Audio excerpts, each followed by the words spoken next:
Till 8 months ago, their lives were that of any normal, happy young couple. But since then, Sagarika and Anurup have gone through the trauma and grief that no one should face. Their children, Avigyan and Aishwarya, 2-year-old and 1-year-old, snatched away by the Norwegian government authorities because the parenting style of the Bhattacharyas did not conform to certain set and impossible to understand Western ideas of upbringing children. For the last 8 months, Norway has given the most unacceptable and bizarre and most ridiculous of explanations for taking away these Indian toddlers and putting them away cruelly in a foster home.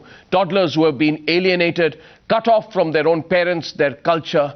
Now 8 months later, their cries, their desperate plea for help has tugged at the heartstrings of our entire nation, and the chorus is growing. Reunite the toddlers with their parents.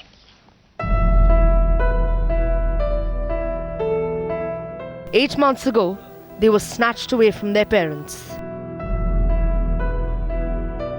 Norwegian authorities deciding that Sagarika and Anurup were not fit to look after their own children because they fed them by their hands, because their culture didn't conform to Western sensibilities. Heartbroken and tormented, their appeal tugging at the nation's conscience.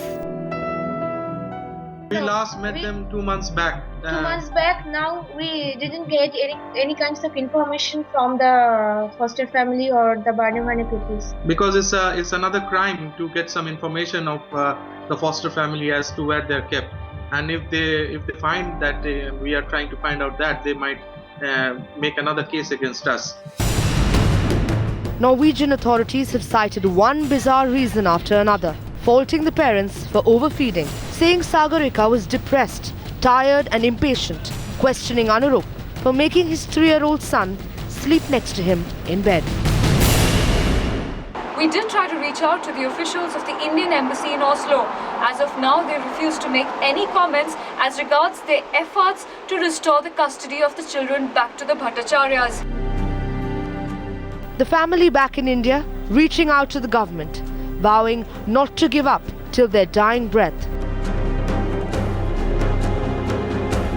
You please arrange the court quickly so that the babies with their parent came to India within February. Otherwise, they will fall on another problem. Their visa will be expired on March. From Oslo to Kolkata to New Delhi, the call for the release of the children is slowly becoming a national outcry. देखिए, मैंने तमाम कागजों की जांच की। मेरे पास हर कागज आज मौजूद है जिस आधार पर इन्होंने बच्चों को छीन लिया अपने पिता और मां से। Back in Norway, the Foreign Ministry giving assurances that the children's welfare was their priority. The Child Welfare Services, who separated the family, refusing charges of cultural prejudice. From the point of view of the Foreign Ministry, the Foreign Minister yesterday had a conversation with his Indian colleague S.M. Krishna, and that was a very positive phone conversation.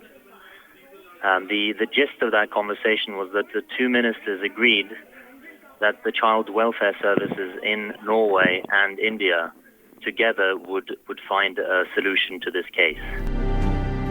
But the truth is that their children have been snatched away, toddlers sent off to foster homes in a foreign land, cut off from their culture, sent to live separately for reasons the Norwegians can't fully justify. Why? What gives them the authority to decide what parenting is right? Is this an example of cultural ignorance or just arrogance? And what about the emotional cruelty to the parents and their little ones? Isn't it a violation of their human rights? Bureau Report, Times Now.